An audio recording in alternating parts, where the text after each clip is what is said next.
ناظرین گرامی، السلام علیکم ورحمۃ اللہ وبرکاتہ۔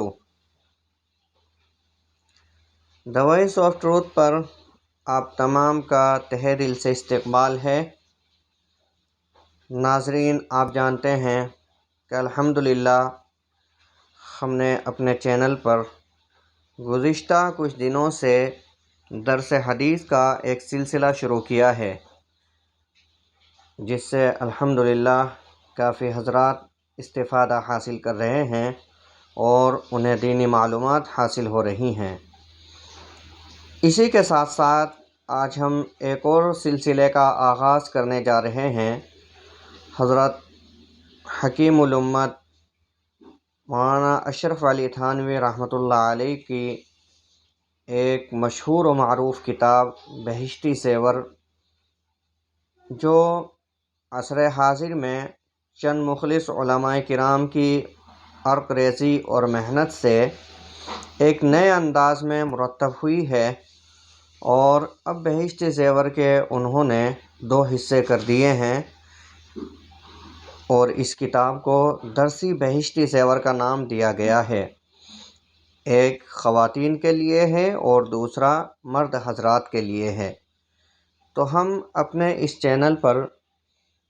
درسی بہشتی زیور کے اس حصے کے اسباق شروع کریں گے انشاءاللہ،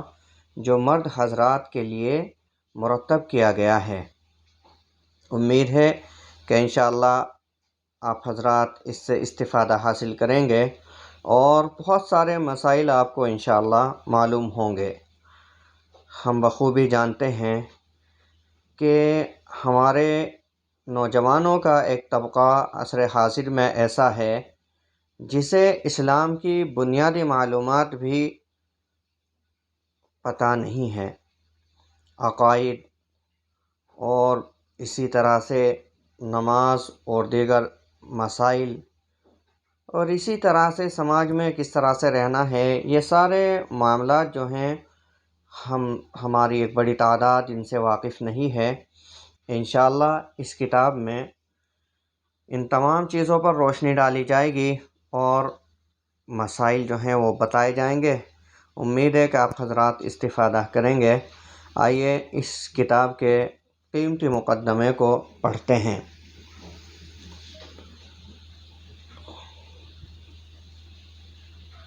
مقدمہ۔ بسم اللہ الرحمن الرحیم۔ حکیم الامت مجدد ملت حضرت مولانا اشرف علی تھانوی رحمۃ اللہ علیہ کی مشہور و معروف کتاب بہشتی زیور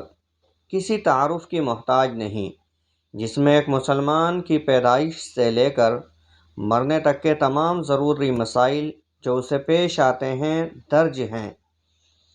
حضرت مولانا مفتی ابو لبابہ شاہ منصور صاحب مدظلہ العالی تحصیل بہشتی زیور کے مقدمے میں تحریر فرماتے ہیں، بہشتی زیور کی نافعیت اور خواص و عام میں مقبولیت کا ایک اہم سبب یہ بھی ہے کہ یہ کتاب سہل سے سہل تر زبان میں، یعنی آسان زبان میں عوام کی روزمرہ گفتگو کے طرز پر تھی،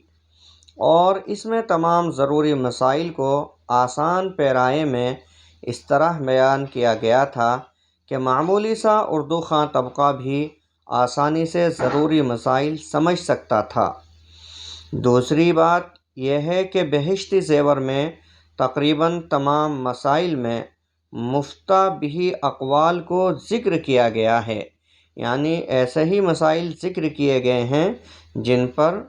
فتویٰ دیا گیا ہے، جس سے مختلف اقوال میں ترجیح و تطبیق کی پریشانی نہیں رہتی۔ تیسری بات یہ ہے کہ بہشتی زیور میں مکمل مسائل فقہ مذکور ہیں، جیسے فقہ کے متون میں مسائل بالترتیب اور بالاستیعاب ہوتے ہیں، اور یہ مسلمانوں کی ایک اہم ترین ضرورت ہے کہ ان کے پاس اپنی علاقائی زبانوں میں مسائل فقہ کا ایک ایسا مجموعہ ہو جو کم از کم فقہ کے تمام بنیادی مسائل پر مشتمل ہو، تاکہ وہ اس سے آسانی سے استفادہ کر سکیں، کیونکہ ایک تو ہر مسلمان عربی نہیں سیکھ سکتا، اور جو عربی پڑھتے اور سیکھتے ہیں ان میں بھی ایک بڑی تعداد وہ ہے جو مسائل فقہ کو اچھی طرح نہیں سمجھ پاتے۔ نیز کتب فقہ میں عموماً اختلافی اقوال مذکور ہیں، اس سے بھی خلجان رہتا ہے۔ بہشتی زیور انہی تمام ضرورتوں کو پیش نظر رکھ کر مرتب کی گئی تھی اور ان ضروریات کو پورا کرنے کے لیے ایک حد تک کافی تھی، کیونکہ اس وقت تک ایسا کوئی مجموعہ سامنے نہیں آیا تھا جو تمام فقہی مسائل پر مشتمل ہو۔ آگے حضرت مفتی صاحب فرماتے ہیں، آج سے کچھ عرصہ پہلے تک بہشتی زیور عوام کے لیے ایک مستند اور آسان مرجع کی حیثیت رکھتی تھی۔ تقریباً ہر مسلمان گھرانے میں بہشتی زیور کا وجود ضروری تھا۔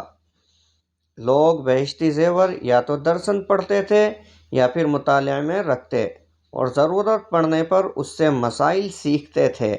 لیکن وقت گزرنے کے ساتھ ساتھ زبان و بیان میں تبدیلی نے قدیم تعبیرات اور موجودہ اسلوب کلام کے درمیان فاصلے پیدا کر دیے۔ اردو میں فارسی کی آمیزش تقریباً متروک ہونے لگی۔ یہی حال عربی تراکیب و الفاظ کا ہے۔ فارسی اور عربی سے تعلق نہ ہونے کی وجہ سے قدیم اردو عوام کے لیے تقریباً ناقابل فہم بن گئی ہے۔ اس لیے ضرورت تھی کہ عوامی زبان میں ایک ایسا مجموعہ تیار ہو جائے جس کا سمجھنا عام آدمی کے لیے مشکل نہ ہو۔ یہ کتاب اصل میں خواتین کے لیے لکھی گئی ہے، لیکن یہ مرد حضرات کے لیے بھی بہت مفید اور ضروری ہے، جیسا کہ حضرت مولانا مفتی محمد تقی عثمانی صاحب دامت برکاتہم نے تحریر فرمایا ہے۔ یہ کتاب اصل میں تو خواتین کی تعلیم کے لیے لکھی گئی تھی اور اسی غرض سے اس میں دین و دنیا کی وہ تمام معلومات حیرت انگیز طور پر یکجا کر دی گئی تھیں جن کی ایک مسلمان عورت کو ضرورت پیش آ سکتی ہے، لیکن فقہی مسائل کی جامعیت کی بنا پر یہ کتاب صرف عورتوں کے لیے ہی نہیں، مرد حضرات بلکہ اونچے درجے کے علماء و فقہا کے لیے بھی مشعل راہ ثابت ہوئی، اور اس طرح یہ خصوصیت بھی شاید بہشتی زیور کے سوا کسی اور کتاب کو حاصل نہ ہو کہ خواتین کے لیے خواتین کی زبان میں لکھی ہوئی کتاب بڑے علماء اور فقہا اور مفتیوں کے لیے مآخذ بن گئی، جس سے اس دور کا کوئی مفتی بے نیاز نہیں ہو سکتا۔ بہرحال تو اصل بات یہ ہے کہ الحمدللہ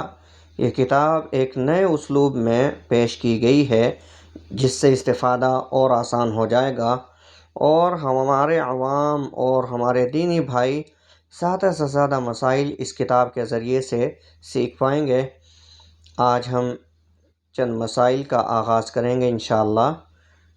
یہاں سے ایک پہلی کتاب شروع ہوتی ہے جس کا عنوان ہے کتاب العلم والایمان، عقیدوں کا بیان۔ اس کتاب میں عقائد کا بیان کیا گیا ہے کہ عقیدہ کیا چیز ہے اور ہمیں کس طرح کے عقائد رکھنے چاہیے۔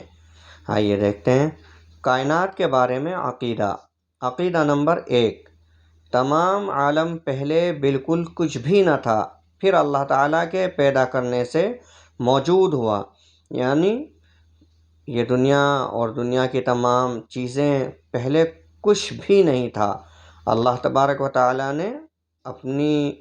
خالقیت کی صفت کی بنیاد پر یہ تمام چیزوں کو عدم سے وجود میں لایا۔ اللہ کے بارے میں عقیدہ۔ عقیدہ نمبر 2، اللہ ایک ہے،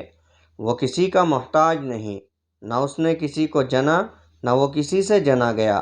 نہ اس کی کوئی بیوی ہے، کوئی اس کے مقابل نہیں۔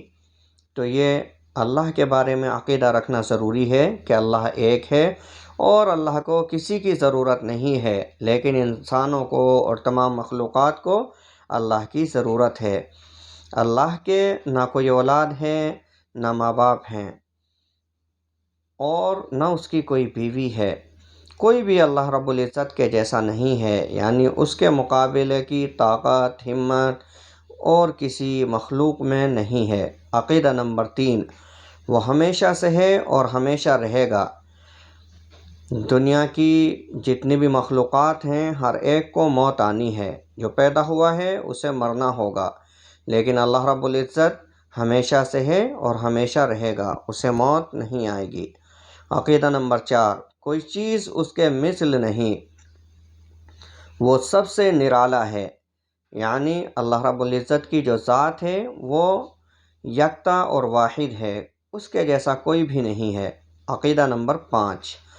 وہ زندہ ہے، ہر چیز پر اس کو قدرت ہے، کوئی چیز اس کے علم سے باہر نہیں، یعنی ہر چیز کو اللہ رب العزت جاننے والا ہے۔ وہ سب کچھ دیکھتا ہے، سنتا ہے، کلام فرماتا ہے، لیکن اس کا کلام انسانوں کے کلام کی طرح نہیں، جو چاہے کرتا ہے، کوئی اس کو روک ٹوک کرنے والا نہیں۔ وہی عبادت کے لائق ہے، اس کا کوئی ساجھی یعنی شریک نہیں، اپنے بندوں پر مہربان ہے، بادشاہ ہے، سب عیبوں سے پاک ہے، وہ اپنے بندوں کو سب آفتوں سے بچاتا ہے، وہی عزت والا ہے، بڑائی والا ہے، ساری چیزوں کا پیدا کرنے والا ہے، اس کو کوئی پیدا کرنے والا نہیں، گناہوں کا بخشنے والا ہے، زبردست ہے، بہت دینے والا ہے، روزی پہنچانے والا ہے، جس کی روزی چاہے تنگ کر دے اور جس کی چاہے زیادہ کر دے، جس کو چاہے پست کر دے، جس کو چاہے بلند کر دے، جس کو چاہے عزت دے، جس کو چاہے ذلت دے، انصاف والا ہے، بڑے تحمل اور برداشت والا ہے۔ اور یہ اللہ رب العزت کے تحمل اور برداشت والی ہی صفت ہے جس کی بنیاد پر ہم جیسے گناہگار اس روئے زمین پر سانس لے رہے ہیں اور زندگی گزار رہے ہیں، ورنہ اگر پروردگار عالم کی ذات میں تحمل اور برداشت نہ ہو تو ہمارے گناہوں کے سبب ہم کب کے ہلاک ہو چکے ہوتے۔ خدمت اور عبادت کی قدر کرنے والا ہے، یعنی جب کوئی اس کی عبادت کرتا ہے تو فوراً اس کی طرف متوجہ ہوتا ہے، دعا کا قبول کرنے والا ہے، سمائی